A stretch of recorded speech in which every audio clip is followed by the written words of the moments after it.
Dear students, welcome back to ED Academy. Myself Tejaswita once again welcome you in the class 10th chapter First Life Processes. अभी तक हम लोगों ने previously nutrition in plants complete कर चुके हैं और न्यूट्रिशन इन एनिमल्स हमारा स्टार्ट हो गया था। बेसिकली न्यूट्रिशन इन एनिमल्स में हम लोगों ने लाइफ प्रोसेस के पार्ट 7 तक टिल हमने कंप्लीट कर दिए हैं और पार्ट 8 पे आज हम मूव कर चुके हैं, जिसमें लास्ट पार्ट में हमने न्यूट्रिशन इन एनिमल के अंदर यूनिसेलुलर ऑर्गेनिज्म के अंदर कंप्लीट न्यूट्रिशन को अंडरस्टैंड किया था। आज हम लोग यहाँ पर लाइफ प्रोसेसेस का जो नेक्स्ट पार्ट है न्यूट्रिशन यूनिसेलुलर के बाद आज हम मल्टी सेलुलर ऑर्गेनिज्म के बारे में स्टडी करेंगे। ठीक है, तो कंटिन्यू करते हैं हम लोग हमारे न्यूट्रिशन इन ह्यूमन बींग्स के साथ। तो आज हम लोग यहाँ पर न्यूट्रिशन इन ह्यूमन बींग्स में स्टार्ट करने जा रहे हैं कि किस तरीके से ह्यूमन बींग्स के अंदर बेसिकली जो पूरा डाइजेस्टिव सिस्टम है वो किस तरीके से वर्क करता है, डाइजेस्टिव ग्लैंड्स क्या क्या वर्क करते हैं। तो हमने इसके अंदर पूरा का पूरा एक एक जो पार्ट है डाइजेस्टिव सिस्टम का वो उसके अंदर ब्रीफली एक्सप्लेन किया है। ठीक है, न्यूट्रिशन इन ह्यूमन बींग्स से स्टार्ट कर रहे हैं, ये मल्टी सेलुलर ऑर्गेनिज्म के लिए न्यूट्रिशन होगा। ठीक है, जिसे हम न्यूट्रिशन इन डाइजेस्टिव सिस्टम के नाम से भी बोल सकते हैं। ठीक है, नेक्स्ट अब हम लोग स्टार्ट करने जा रहे हैं ह्यूमन डाइजेस्टिव सिस्टम। तो न्यूट्रिशन में सबसे पहले ही स्टार्टिंग कहाँ से होगी, ह्यूमन डाइजेस्टिव सिस्टम से। तो सबसे पहले न्यूट्रिशन इन प्लांट्स में हम लोगों ने देखा they follow the autotrophic mode of nutrition, but अगर हम ह्यूमंस की बात करें तो they follow heterotrophic mode of nutrition because they directly और indirectly dependent on green plants for the survival of their food, but they directly cannot prepare their food in the presence of sunlight and green pigment chlorophyll. So human beings जो है heterotrophic mode को follow करते हैं और उनका क्या system है, digestive system क्या है, किस तरीके से न्यूट्रिशन होगा, क्या सिस्टम को फॉलो होगा, किस तरीके से एब्जॉर्प्शन होगा, उससे एनर्जी जो भी है गेन होगी, वो पूरा हम इससे यहाँ पे आज स्टडी करने वाले हैं। तो बेसिकली पूरा ये ह्यूमन डाइजेस्टिव सिस्टम है आप लोगों का, जिसके अंदर हर एक पार्ट को मैंने यहाँ पर एक क्लियर विजन में शो किया है। हम एक एक पार्ट को डिटेल वे में पढ़ेंगे, बट जिसका जो हम एक एक पार्ट जिसको पढ़ने वाले हैं उसको मैंने अलग अलग डायग्रामेटिक व्यू भी दिया है। ये हमारा कंप्लीट ह्यूमन डाइजेस्टिव सिस्टम है। थोड़ा सा बेसिकली इसको देख लेते हैं। ये हमारा माउथ वाला पार्ट है, जहाँ पे हमारे पास क्या है, माउथ के अंदर ये टंग है, ये एपिग्लोटिस है और ये सैलिवरी ग्लैंड, माउथ के अंदर जो सलीवा सिक्रीट होगा। अभी इनिशियली आपको कुछ पता नहीं है, बट जस्ट मैं आपको बता रही हूँ क्योंकि मोस्ट ऑफ द नेम्स तो आप लोगों ने भी यहाँ पर सुने हुए हैं। लीवर आपका बॉडी का सबसे हैवी बॉडी ऑर्गन, ये स्टमक आपका, स्टमक के ठीक पास होता है पेनक्रिया, ये गॉल ब्लेडर, देन ये आपकी जो इतनी सी ब्राउन सी दिख रही है that is large intestine, small intestine, large intestine का जो लास्ट पार्ट्स होते हैं रेक्टम, एनस, और ये जो अपेंडिक्स जो वेस्टिजियल पार्ट होता है, एंड केकम, केकम ये जो हमारा लार्ज इंटेस्टाइन का पार्ट है। तो ये हमारा कंप्लीट जो है डाइजेस्टिव सिस्टम है, जिसको हम एक एक करके स्टेप बाय स्टेप यहाँ से लेकर यहाँ तक from starting to end point हम लोग डिस्कस करने वाले हैं। ठीक है, हमें हर डायग्राम में आपको हर एक ऑर्गन शो करती रहूंगी ताकि आप लोगों को पता चलता रहे हम किसके बारे में डिस्कस कर रहे हैं।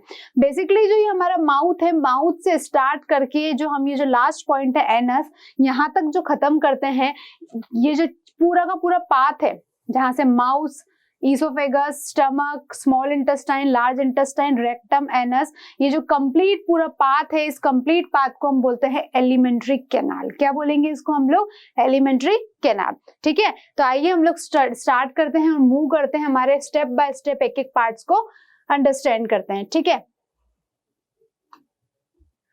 तो ये है हमारा सबसे पहला इंट्रोडक्शन कि ह्यूमन डाइजेस्टिव सिस्टम में बेसिकली आप लोग क्या पढ़ने जा रहे हैं।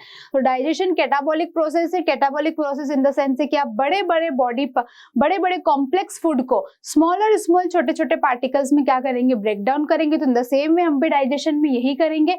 जैसे देखिए साफ लिखा हुआ है, इन द कॉम्प्लेक्स और लार्ज कंपोनेंट जो है फूड के वो छोटे छोटे पीसेस में ब्रेक डाउन हो जाएंगे, ताकि हमारी बॉडी में जितने भी एंजाइम्स प्रेजेंट है उनको वो आसानी से डाइजेस्ट करें और आपकी बॉडी को एब्जॉर्प्शन के थ्रू एनर्जी मिले। ह्यूमन डाइजेस्टिव सिस्टम के अंदर क्या क्या है, तो मैंने अभी आपको बताया, माउथ से लेकर जो एंड पॉइंट है एनस, रेक्टम, उस पूरे पाथ को हम कहते हैं एलिमेंट्री कैनाल। उसमें बहुत सारे बॉडी ऑर्गन है, मैंने आप लोगों को दिखाए हैं कौन कौन से बॉडी ऑर्गन है, जैसे कि माउथ है, टंग है, oesophagus, stomach, small intestine, large intestine, rectum, anus. तो माउथ से एनस तक का जो पूरा पाथ है, ये इस बीच में जो जो ऑर्गन्स आएंगे, इस पूरे पाथवे को हम बोलेंगे एलिमेंट्री कैनाल। बीच बीच में कुछ एलिमेंट्री कैनाल के साथ फूड को डाइजेस्ट करने के लिए डाइजेस्टिव ग्लैंड्स आएगी जो कि डिफरेंट डिफरेंट पार्ट्स में प्रेजेंट होगी। स्टमक में अलग होगी, स्मॉल इंटेस्टाइन में अलग होगी, माउथ में अलग होगी, लार्ज इंटेस्टाइन में अलग होगी। ठीक है, स्टार्ट करते जाते हैं हमारी एलिमेंट्री कैनाल से। तो बेसिकली एलिमेंट्री कैनाल मैंने आपको बताई है मस्कुलर ट्यूब है, माउथ से स्टार्ट होती है। देखिए माउथ से स्टार्ट होती है और एनस पर जाके खत्म होती है। 9 मीटर इसकी लगभग लेंथ होती है। हाईली कोइल्ड मतलब इतनी लंबी होती है कि माउथ से स्टार्ट हो रही है, एनस रेक्टम तक जा रही है, तो इसका कॉइल स्ट्रक्चर रहता है। बीच बीच में इसमें स्मॉल इंटेस्टाइन आएगा जो सबसे कॉइल्ड, सबसे घुमा हुआ पोर्शन है। ठीक है ना, तो सारे के सारे स्ट्रक्चर्स आएंगे। साथ साथ इस एलिमेंट्री कैनाल में बीच में डाइजेस्टिव ग्लैंड्स आएंगे जो कि स्टमक में, स्मॉल इंटेस्टाइन में प्रेजेंट है आपके फूड को डाइजेस्ट करने के लिए, राइट। 2 लार्ज डाइजेस्टिव ग्लैंड्स मैंने बताए हैं आपको, डायग्राम में शो किया है। सबसे बड़े डाइजेस्टिव ग्लैंड जो मेजर फूड आपका डाइजेस्ट करेंगे, लीवर और पैनक्रिया, वो भी यहीं पर है। 3 सैलिवरी ग्लैंड है जो माउथ के अंदर सिक्रीट होते हैं। बोले तो ओरल कैविटी 3 ग्लैंड आपके माउथ में सिक्रीट होते हैं जो कि फूड को डाइजेस्ट करते हैं। तो अब एलिमेंट्री कैनाल के मेजर ऑर्गन्स क्या क्या है, यानी कि हम स्टार्ट करने जा रहे हैं कहां से, माउथ से लेकर हम लास्ट करेंगे उसको एनस पर लाकर रोकेंगे। इतना पूरा का पूरा हम पाथ यहाँ पर आज डिस्कस करने जा रहे हैं। स्टार्ट करते हैं हमारे मेजर ऑर्गन से। तो सबसे पहला जो ऑर्गन है हमारे एलिमेंट्री कैनाल का, दैट इज माउथ। ठीक है, माउथ से स्टार्ट करेंगे हम लोग। तो सबसे पहले समझते हैं, आप सभी को पता है ये माउथ क्या है। तो बेसिकली माउथ क्या है, आपके डाइजेस्टिव सिस्टम का पहला सा फर्स्ट पार्ट है। आप बोल सकते हो एक शटर की तरह है, एक शॉप का जैसे शटर ओपन होता है, ऐसे बकल कैविटी है जो कि ओपन होती है, क्लोज होती है, ओपन होती है, क्लोज होती है। ये आपकी एलिमेंट्री कैनाल का सबसे पहला हिस्सा है, सबसे फर्स्ट पार्ट है। It is just not a first part, इसके अंदर बहुत सारी चीजें, यानी कि आपके माउथ में क्या क्या है, आपके माउथ में टंग है, आपके माउथ में टिथ है, तो ये भी क्या करेगी, डाइजेशन में पार्टिसिपेशन करेगी। ठीक है, तो देखिए आपके एलिमेंट्री कैनाल में फूड जाने से पहले सबसे पहले माउथ में एंटर करेगा, जिसके 2 पार्ट्स है, टंग एंड टिथ। सबसे पहले हम टंग को डिस्कस करने जा रहे हैं। तो देखिए आपको पता है हमारी टंग एक जो मस्कुलर ऑर्गन है, कैसा ऑर्गन है, मस्कुलर ऑर्गन है, जो कि आपके बोलने में, फूड को टेस्ट करने में, आप जब बोलते हैं तो आपको सपोर्ट करती है, आपके माउथ में सपोर्ट करती है, वो भी साथ साथ में मोशन करती है, प्लस आपके टेस्ट बर्ड्स आपको टेस्ट करने में वो हेल्प करती है। तो हाईली मस्कुलर सेंसरी, सेंस करती है वो, जो कि आपकी बकल कैविटी, मैंने आपको बोला ना जो पूरा माउथ है आपका, इसको आपने क्या बोला है, बकल कैविटी। इसमें क्या है, आपका टंग है, टिथ है, पूरा जो आपके जॉज है सब इस बकल कैविटी के अंदर है। तो ये बिल्कुल रूफ पे, मतलब सॉरी कहां पर रहती है, ये आपके बकल कैविटी के फ्लोर पर, नॉट ऑन रूफ, फ्लोर, यानी कि आपका जो माउथ है उसके नीचे लोअर पार्ट में, फ्लोर पर, फर्श पर ये सिचुएटेड है। ठीक है, इसके पास बहुत सारे टेस्ट बर्ड्स है, आप सबको पता है, जो कि अलग अलग फूड का टेस्ट करती है, साथ ही साथ में आपके बोलने में भी ये हेल्प करती है, जो कि मैंने आपके साथ अभी डिस्कस किया है। नेक्स्ट आप लोगों का नेक्स्ट जो पार्ट है दैट इज टिथ। ठीक है ना, टंग के पास जो नेक्स्ट टिथ है, टिथ आप लोग थोड़ा सा अच्छे से समझिएगा। Teeth is an also an important topic कि कितने टिथ आपके पास होते हैं, कब कौन से टिथ आपके जनरेट होते हैं। तो देखिए टिथ स्टार्ट करते हैं। तो हमारे माउथ का फर्स्ट पोर्शन जो था टंग, हमने डिस्कस किया, हम इसको हम बकल कैविटी भी बोलते हैं। ये बकल कैविटी इस तरीके से ओपन होती है, क्लोज होती है। ओपन जब आप बोलते हैं तो ये ओपन हो जाती है, आप जब चुप हो जाते हैं, सो जाते हैं, तो ये क्लोज हो जाती है, राइट।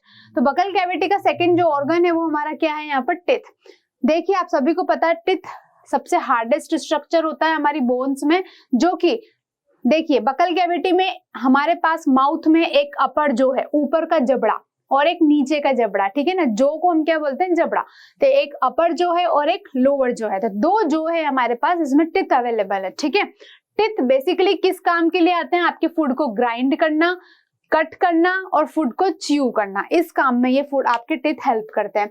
टिथ बेसिकली प्रोटीन से बने हुए होते हैं। कौन सा protein, this question is important.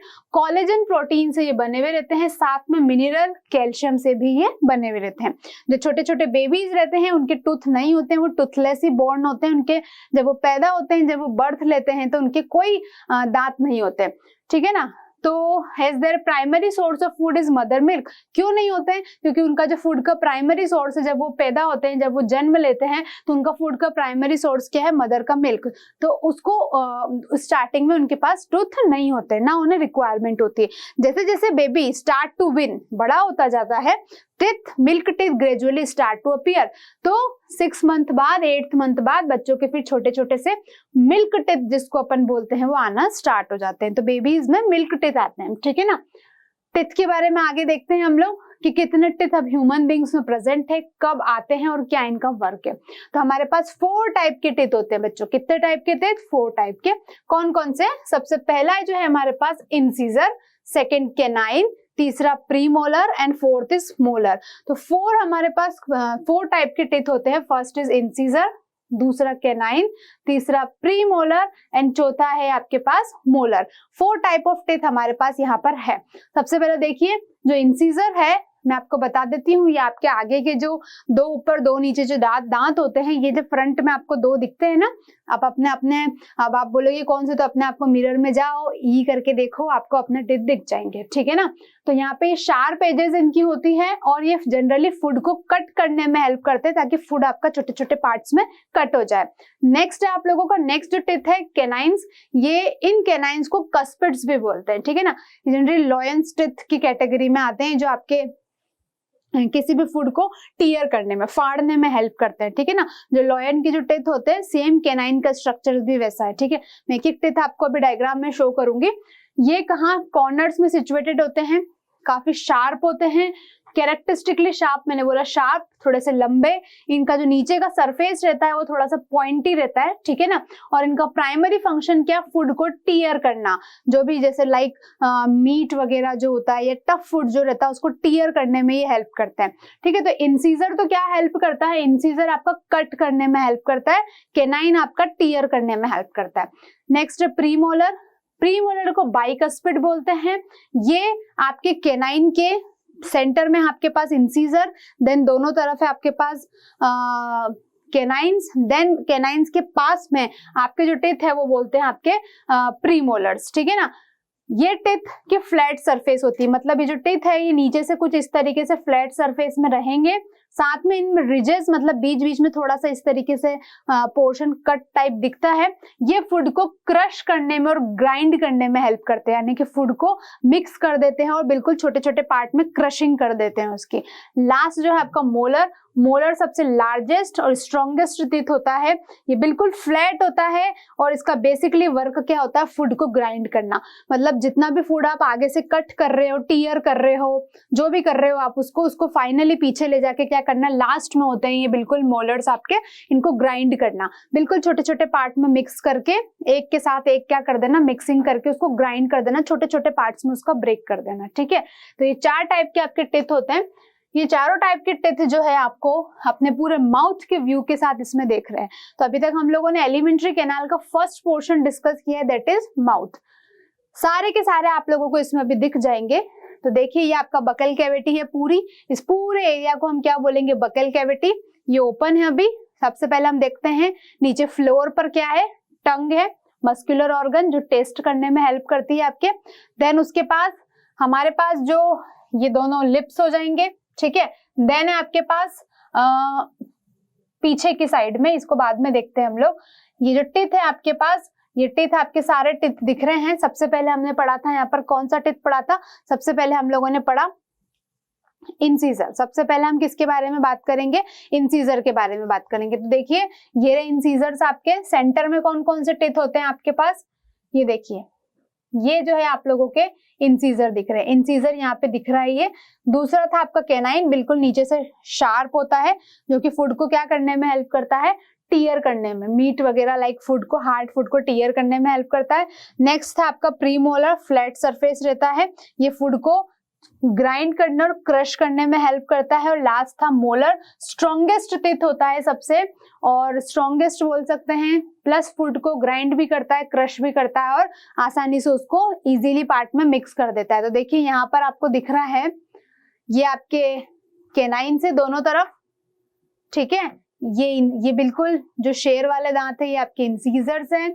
Then ये आपके कैनाइन, इंसीजर के ठीक पास में रहते हैं आपके कैनाइन, कैनाइन के ठीक पास में रहेंगे आपके प्रीमोलर, और प्रीमोलर लास्ट में जो पार्ट है ये हो जाएंगे आपके मोलर। यही पार्ट ऊपर भी रहेगा, ठीक है। उसके बाद नेक्स्ट अगर आप लोग कैनाइन और इंसीजर्स की बात करेंगे तो इंसीजर कैनाइन के बाद आप लोग देखेंगे जब आप माउथ को ओपन करते हैं तो अपर पार्ट में आप लोगों को कुछ muscular organ flap like structure, कुछ हैंगिंग स्ट्रक्चर्स आपको दिखते हैं, कुछ लटके हुए स्ट्रक्चर्स आपको दिखते हैं। तो वो क्या है, ये जो लटका हुआ स्ट्रक्चर है जो इस तरीके से उसको हम बोलते हैं उल्वा, ठीक है ना। बाकी ये दो कॉर्नर्स में क्या रहते हैं, दो टॉन्सिल्स रहते हैं, ठीक है। और माउथ का जो आपका रूफ है, छत है, उसको हम क्या बोलेंगे यहाँ पर, सॉफ्ट पैलेट। क्या बोलेंगे उसको हम लोग, सॉफ्ट पैलेट। बाकी आपके टिथ क्या हो जाएंगे, हार्ड पैलेट में। तो ये आपके माउथ है और ये आपके 4 टाइप के टिथ विद उनके स्ट्रक्चर्स, ठीक है। नेक्स्ट आपके कितने number of incisor, canine, pre molar, molar तो हमने देख लिए, स्ट्रक्चर्स देख लिए, वर्किंग देख लिए, कितने नंबर्स में वो आपके माउथ में अवेलेबल होते हैं।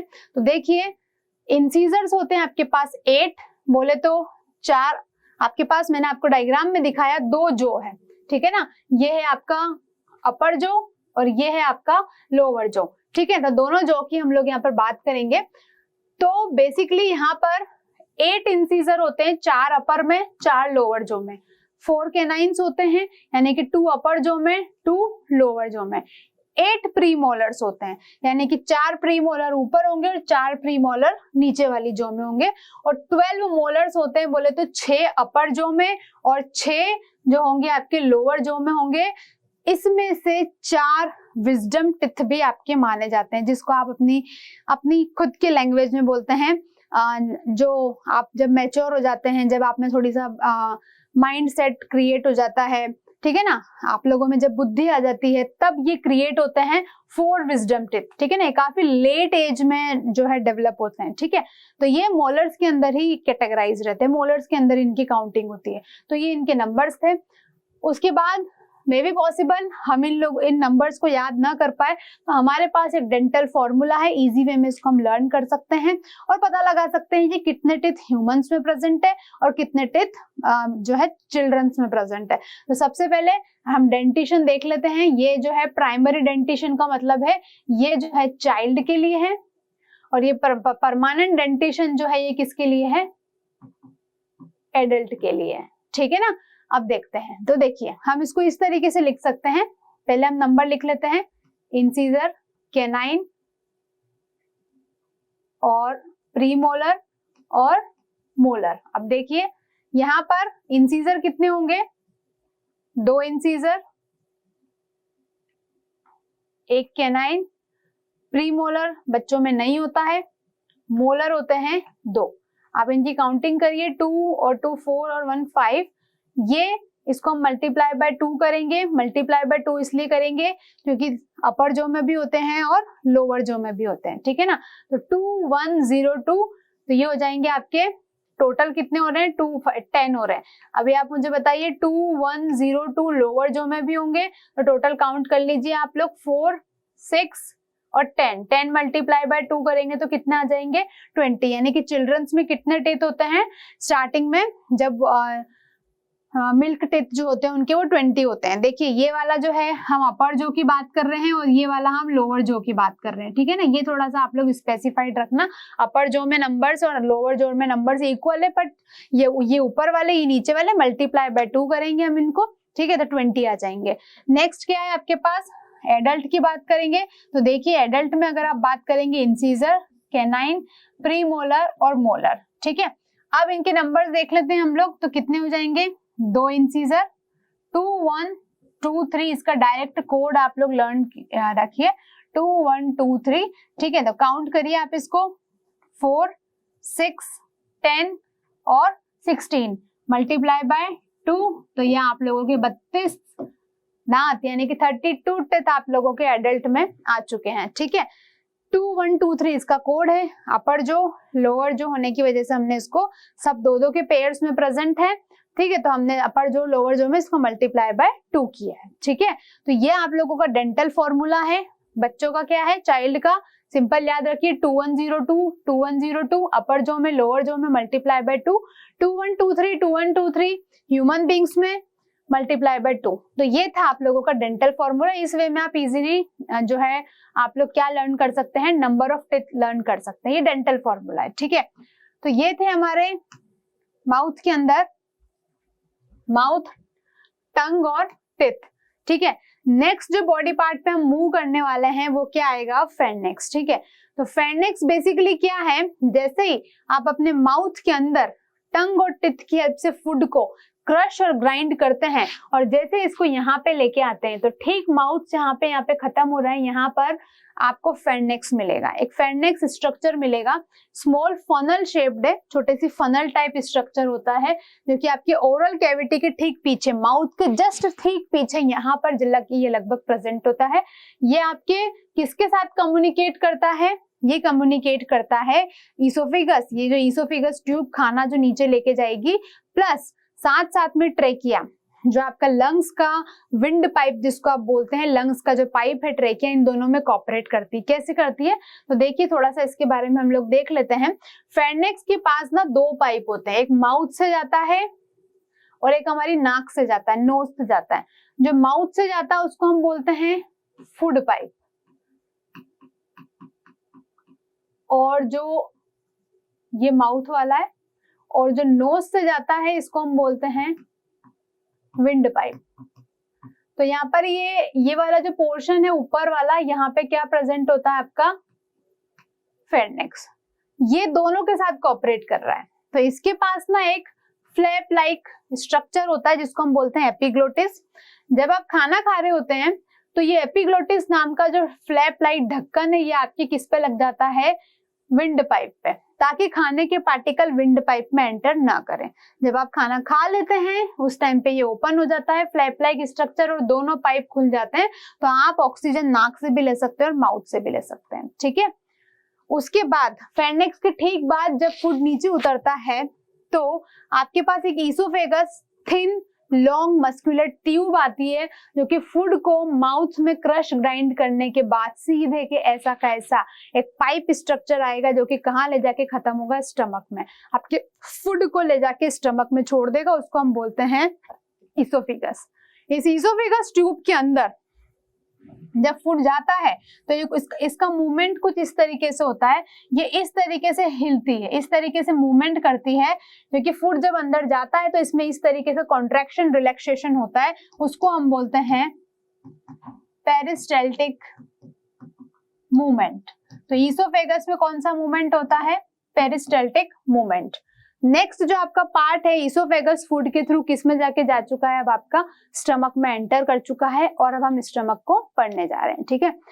स्टमक जे शेप्ड का ऑर्गन है एलिमेंट्री कैनाल का, कहाँ पे है, ईसोफेगस फूड सीधे कहाँ ले जाती है, आपके स्टमक में।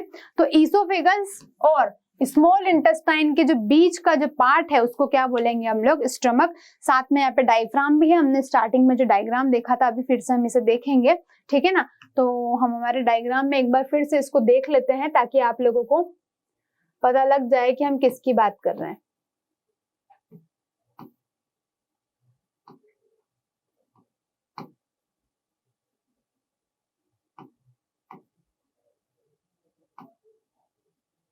ये देखिए, ये वाली आपकी ईसोफेगस ट्यूब है जो कि फूड को सीधे इस तरीके से ले जा रही है अंदर और ले जाके सीधे आपके खाने को कहाँ ले जाके छोड़ देगी, आपके स्टमक में। ईसोफेगस ट्यूब, और ये है आपका स्मॉल इंटेस्टाइन, और ये है आपका इन दोनों के बीच में ईसोफेगस ट्यूब और लार्ज इंटेस्टाइन, स्मॉल इंटेस्टाइन के बीच में आपका क्या दिखेगा, ये स्टमक दिखेगा।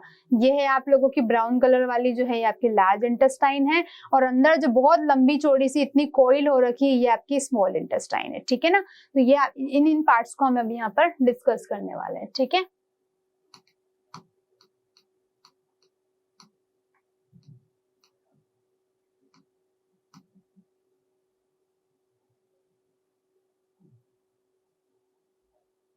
चलिए, अब जो हमारा ईसोफेगस ट्यूब और स्मॉल इंटेस्टाइन के बीच में जो ठीक जे शेप्ड का जो ऑर्गन है that is known as stomach, ठीक है।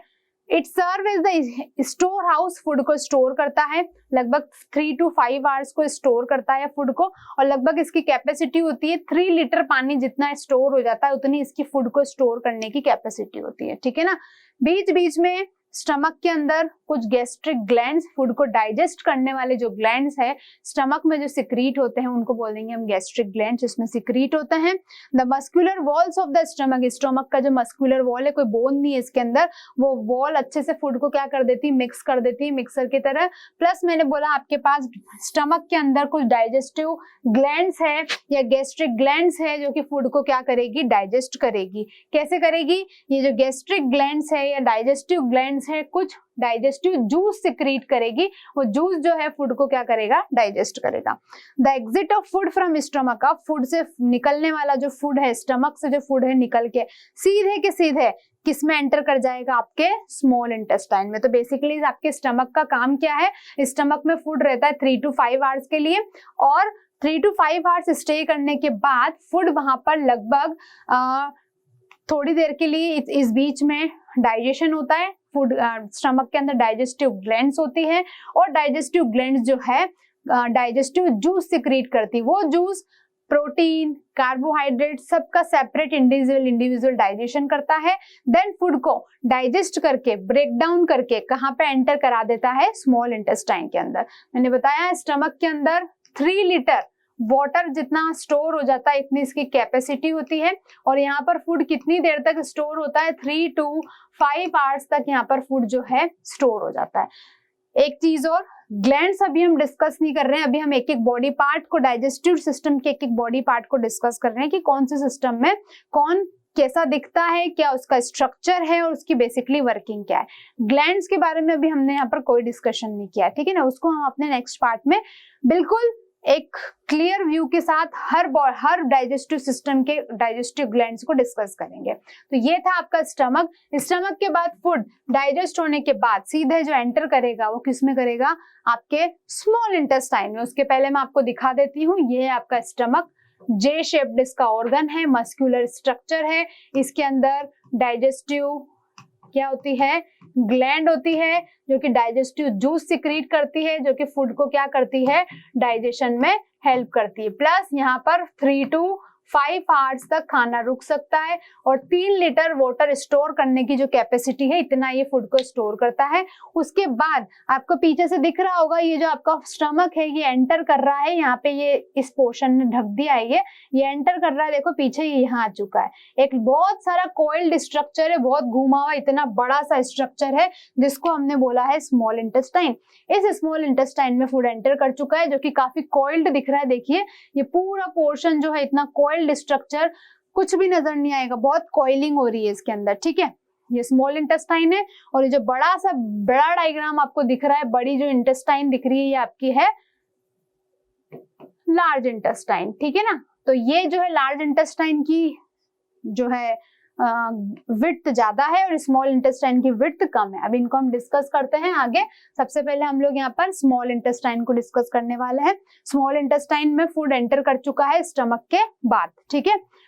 सबसे लॉन्गेस्ट पार्ट आपके माउथ से एनस के तक के बीच में सबसे डाइजेस्टिव सिस्टम का सबसे लॉन्गेस्ट पार्ट ही क्या है आप लोगों का, स्मॉल इंटेस्टाइन है। स्मॉल इंटेस्टाइन वो साइट है अगर स्टमक ने फूड डाइजेस्ट कर दिया लगभग 70%, कुछ कॉम्प्लेक्स फूड आपने कुछ ऐसा खाया है, कुछ कॉम्प्लेक्स फूड जो स्टमक डाइजेस्ट नहीं कर पाया, then rest of the 30-50% digestion कौन करेगा, स्मॉल इंटेस्टाइन। यानी कि आपकी बॉडी के अंदर जो कंप्लीट डाइजेशन है फूड का, सारे कंपोनेंट्स का, कार्बोहाइड्रेट का, विटामिन का, फैट का, प्रोटीन का, सभी का डाइजेशन, कंप्लीट डाइजेशन किसमें होगा, स्मॉल इंटेस्टाइन के अंदर कंप्लीट होगा। अब ये अकेले डाइजेशन तो नहीं करेगी तो इसको हेल्प कौन करेगा, तो इसके अंदर हेल्प करेगा लीवर और pancreas. Liver bile juice secrete करेगा, पेनक्रिया पेनक्रियाटिक जूस सिक्रीट करेगा। दोनों अपने जूसेस को, ये हम डिस्कस करने वाले हैं, लीवर और पेनक्रिया दोनों अपने अपने जूसेस को कहाँ सिक्रीट करेंगे, स्मॉल इंटेस्टाइन में, और स्मॉल इंटेस्टाइन डाइजेशन, ठीक है। नेक्स्ट स्मॉल इंटेस्टाइन को बोला स्मॉल इंटेस्टाइन इसलिए है क्योंकि इसका डायमीटर बहुत नैरो है, मतलब इसकी जो विड्थ है वो बड़ी कम है, ठीक है ना, इस वजह से इसको स्मॉल इंटेस्टाइन बात करेंगे। लेकिन अगर लेंथ में देखा जाए तो इसकी लेंथ की अगर बात करेंगे तो लगभग 7 मीटर की इसकी लेंथ होती है, ठीक है ना। लार्ज इंटेस्टाइन से भी बड़ी इसकी लेंथ है, बट इसको स्मॉल इंटेस्टाइन बोला इसलिए क्योंकि इसका डायमीटर बहुत छोटा है, बहुत पतली होती है, ठीक है।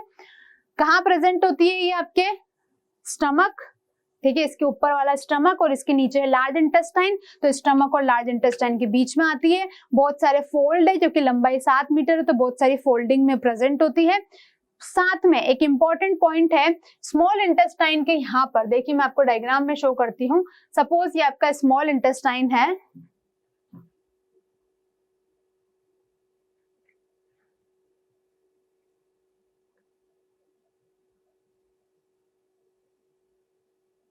ठीक है।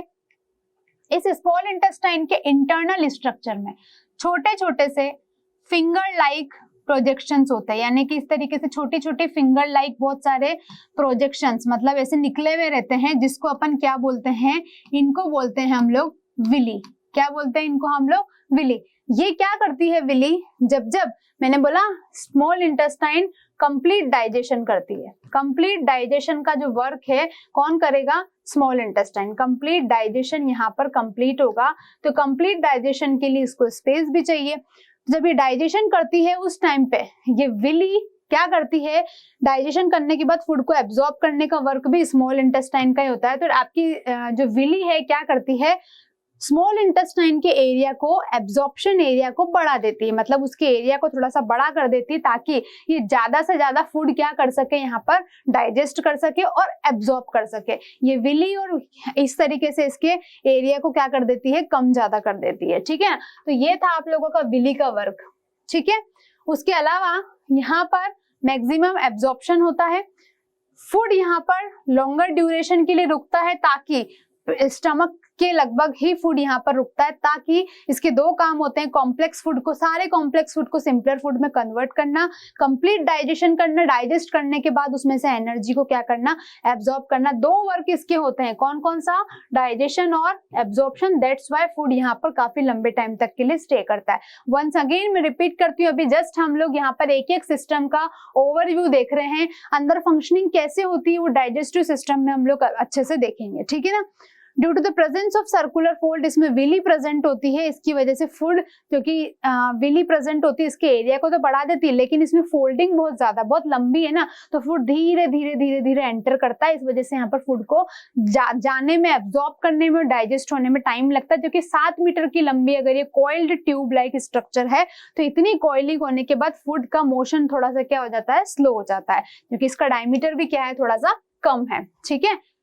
नेक्स्ट है, इतना याद रखना आप लोगों को, कंप्लीट डाइजेशन आपका एब्जॉर्प्शन स्मॉल इंटेस्टाइन करता है और पार्शियल डाइजेशन करता है आपका स्टमक, ठीक है।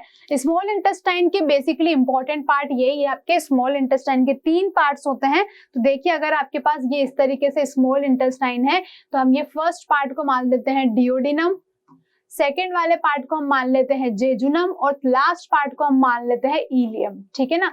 इसके पहले था आपका स्टमक, ये है आपकी स्मॉल इंटेस्टाइन, और स्मॉल इंटेस्टाइन के बाद आ जाएगी आपकी लार्ज इंटेस्टाइन, ठीक है ना।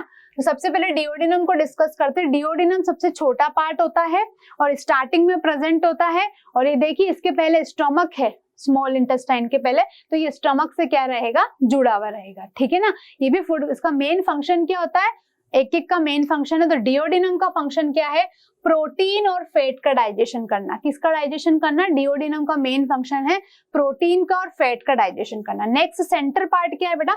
जेजुनम। जेजुनम मिडिल पार्ट है और यहाँ पे प्रेजेंट होती है कौन? वो छोटे छोटे फिंगर लाइक प्रोजेक्शन विली, जो कि फूड को क्या करेगी? एब्जॉर्ब करेगी। लास्ट पार्ट इलियम है, जो कि लार्ज इंटेस्टाइन से कनेक्टेड है। ये भी सबसे छोटा पार्ट होता है, जो कि कहाँ पे खत्म होगा? देखिए लार्ज इंटेस्टाइन में खत्म होगा। इसका इंपॉर्टेंट वर्क क्या होता है? देखिए जो है प्रोटीन का और फैट का डाइजेशन तो किसने किया था? आपके डियोडिनम ने। उसके बाद विली और माइक्रोविली की हेल्प से फूड को एब्जॉर्प्शन किसने किया? आपका जेजुनम ने।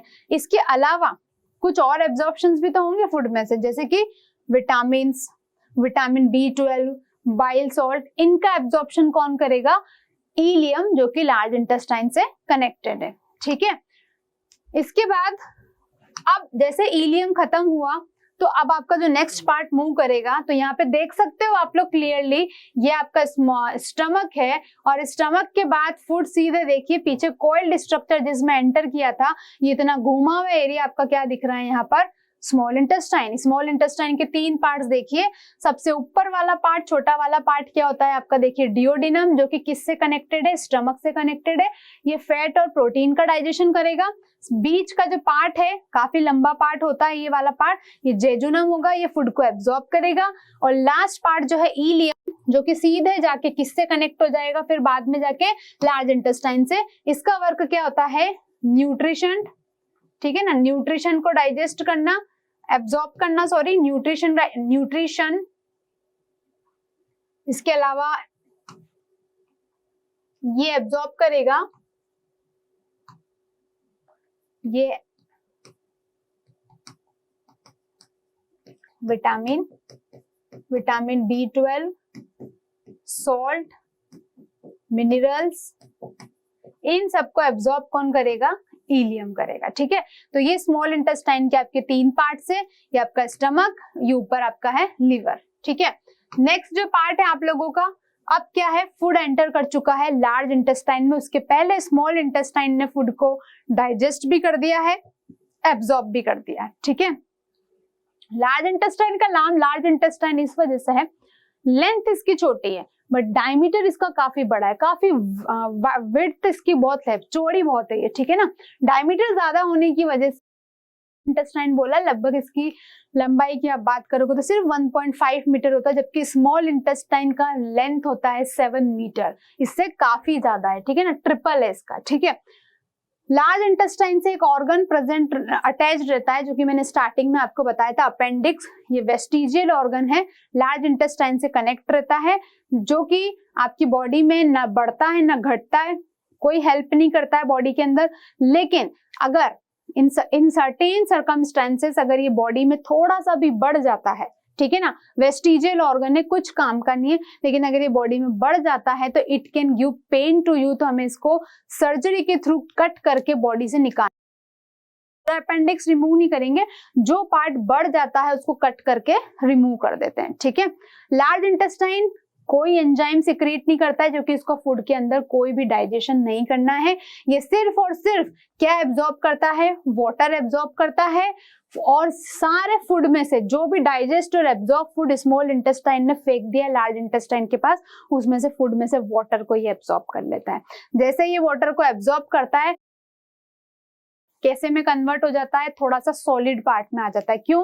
क्योंकि लार्ज इंटेस्टाइन ने सारे वाटर को एब्जॉर्ब कर लिया है फूड में से। कौन से फूड में से? जो स्मॉल इंटेस्टाइन में से नीचे उतर के आया है, उस फूड में से लार्ज इंटेस्टाइन ने वाटर एब्जॉर्ब कर लिया। तो जो फूड है वो किस में कन्वर्ट हो चुका है?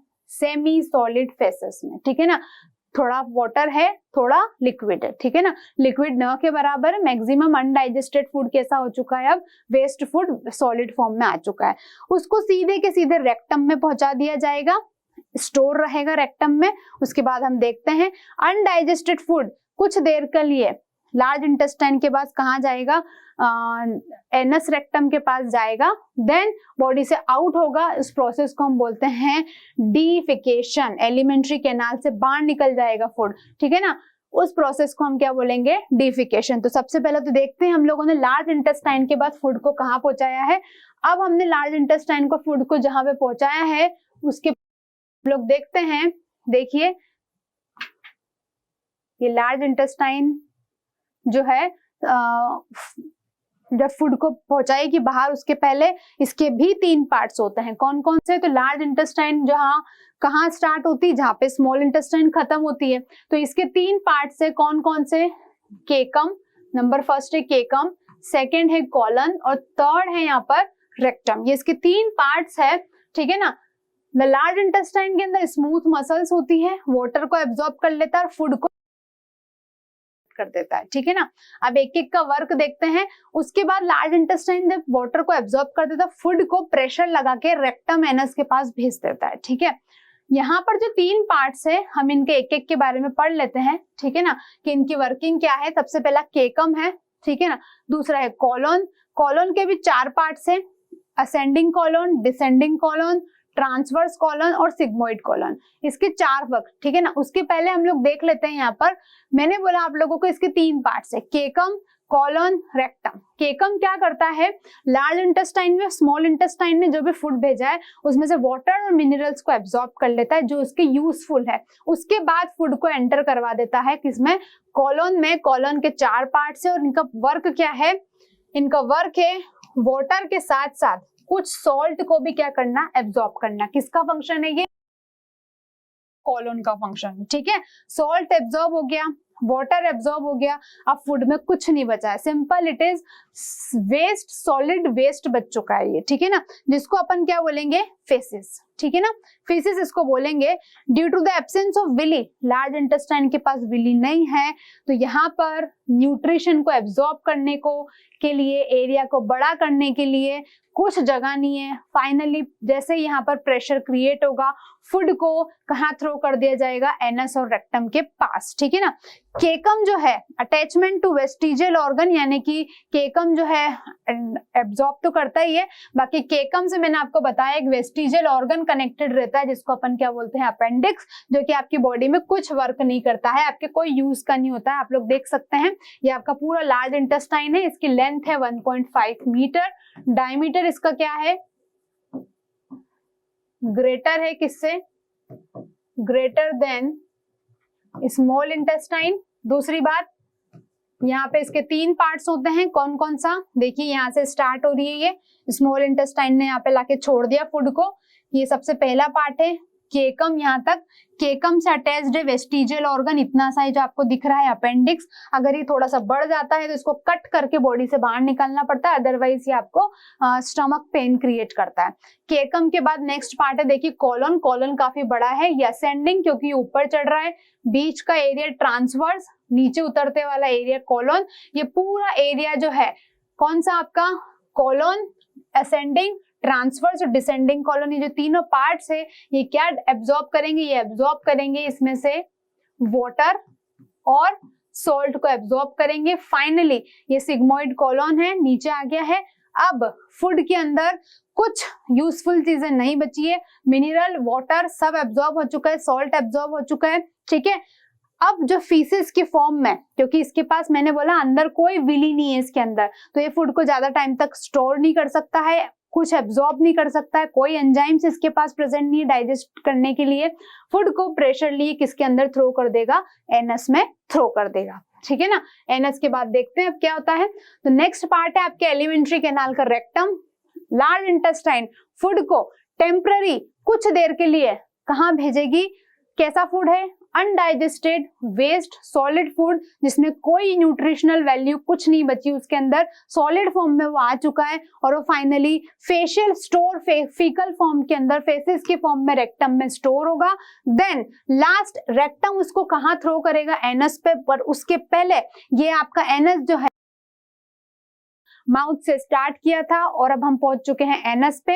एलिमेंट्री कैनाल का सबसे लास्ट एरिया जो है, लास्ट पोर्शन, जो लास्ट पॉइंट है, that is known as anus. ये क्या करेगा, रेक्टम जब फूड को कहाँ भेज देगा, एनस के पास। तो एनस के पास जो होते हैं छोटे छोटे एनाल स्पिंटर्स होते हैं जो कि आपको अर्ज करते हैं, सिचुएशन क्रिएट करते हैं कि undigested unwasted food is temporarily stored for long time in the rectum, so kindly remove it out of the body। तो एनाल स्पिंटर्स आपको क्या करते हैं, वहां पर प्रेशर क्रिएट करते हैं। फाइनली एंड पॉइंट पर आके वेस्ट मटेरियल फेसेस की फॉर्म में बॉडी से एनस के थ्रू आउट हो जाता है, जिस प्रोसेस को हम क्या बोलते हैं, डिफिकेशन। तो यहाँ पे आके आपके अनडाइजेस्टेड फूड जो है एनस के थ्रू बाहर हो जाता है। तो ये था आप लोगों का digestive system, human digestive system, जिसमें आपने पूरी तरीके से देखा कि एलिमेंट्री कैनाल में माउथ से कैसे फूड एंटर हुआ, क्या क्या बीच बीच में उसके साथ हुआ, किस तरीके से डिफरेंट बॉडी पार्ट्स ने उसकी हेल्प करी, छोटे छोटे पार्ट्स में सिंपलर फूड में उसको कन्वर्ट किया, कैसे उसको डाइजेस्ट किया। अभी हम लोगों ने ओवरव्यू देखा एक एक स्ट्रक्चर्स का, और फाइनली उसको बॉडी से आउट करेंगे, कैसे करेंगे, सारी स्टेप्स हमने यहाँ पर स्टेप बाय स्टेप देखी है। अब हमारे पास बचता ये है कि हम लोगों ने जितने भी पोर्शन जो डिस्कस किए हैं, जितने भी पार्ट डिस्कस किए हैं, इन सभी पोर्शंस के अंदर जो डाइजेशन का वर्क होता है, वो डाइजेशन का वर्क कौन करता है, हमारे ग्लैंड्स। फूड को डाइजेस्ट करते हैं उसकी फंक्शनिंग अभी हम लोगों को अभी देखनी है, ठीक है ना। तो जब तक हम लोग इन सारे पार्ट्स को डिस्कस नहीं करते, जब तक इसको हम नहीं समझते, तब तक हम लोग एक भी ग्लैंड्स को डिस्कस नहीं कर सकते थे। नहीं तो आप बोलते ये ग्लैंड कहाँ पे किस में प्रेजेंट है। अभी आपने सारा डाइजेस्टिव सिस्टम का ओवरव्यू ले लिया है, तो अब आपको आगे एक एक समझ में आएगा कि माउथ में क्या डाइजेशन होगा, स्टमक में क्या डाइजेशन होगा, स्मॉल इंटेस्टाइन में क्या होगा। तो मैंने आपको बताया है ग्लैंड्स माउथ में प्रेजेंट है, सैलिवरी ग्लैंड, स्टमक में डाइजेस्टिव ग्लैंड, गैस्ट्रिक ग्लैंड, और स्मॉल इंटेस्टाइन में प्रेजेंट है। स्मॉल इंटेस्टाइन में मैंने कहा था कंप्लीट डाइजेशन और एब्जॉर्प्शन का काम किसका होता है, स्मॉल इंटेस्टाइन का। तो स्मॉल इंटेस्टाइन के पास मैंने आपको बताया था 2 ऑर्गन थे, कौन कौन से, लीवर और पेनक्रिया। यहाँ पर पेनक्रियाटिक जूस और बाइल जूस सिक्रीट करते हैं ताकि फूड का कंप्लीट क्या हो सके, डाइजेशन। तो ये ग्लैंड्स हम अपने नेक्स्ट लेक्चर में डिस्कस करेंगे, ठीक है। तो अभी ह्यूमन डाइजेस्टिव सिस्टम को अभी आप लोगों को समझना है, तो पहले आप ये पार्ट को देखिए और एक एक पार्ट को आप, मैंने हर पार्ट को ब्रीफली एक्सप्लेन किया है डायग्राम के साथ, तो आप इसको इसमें से पढ़ सकते हैं, ठीक है। नेक्स्ट अगर आपको डाइजेस्टिव सिस्टम पढ़ना है, डाइजेस्टिव ग्लैंड्स आपको पढ़ना है, तो अब आप बने रहिए, फिर से हम अपने अगले लेक्चर में मिलते हैं। तब तक आप इस कंप्लीट चैप्टर को स्टडी कीजिए, ठीक है। वीडियो आप लोगों को अच्छा लगा हो तो इसे लाइक करें ताकि इसी एनर्जी के साथ आप लोगों के लिए नए से नए टॉपिक्स पर वीडियो आते रहें और सेम मोटिवेशन हम लोगों को भी मिलता रहे, ठीक है। मिलते हैं अपने नेक्स्ट लेक्चर में विद डाइजेस्टिव ग्लैंड्स। तब तक के आप लोग यहाँ तक का लाइफ प्रोसेस कंप्लीट कीजिए, ठीक है। Thank you.